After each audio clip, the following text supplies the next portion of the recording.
بسم اللہ الرحمن الرحیم۔ جو تمہیں دوست رکھتا ہے وہ تمہیں برائی سے روکے گا، اور جو تمہیں دشمن رکھے گا وہ برائی پر ابھارے گا۔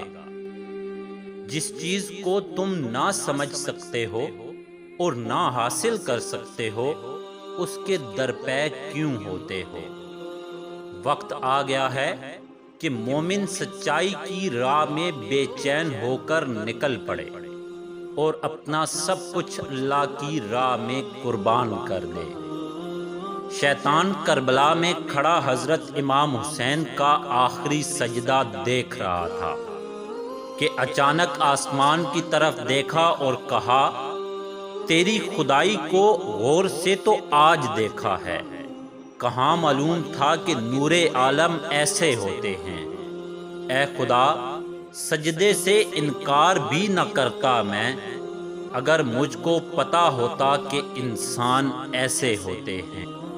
امام زین العابدین فرماتے ہیں، آخری زمانے میں جو چیز سب سے کم ملے گی وہ بھروسہ مند دوست اور حلال رزق ہوگا۔ اگر دنیا میں انقلاب لانا چاہتے ہو تو تہذیب نفس کا آغاز خود سے کرو، دنیا خود بدل جائے گی۔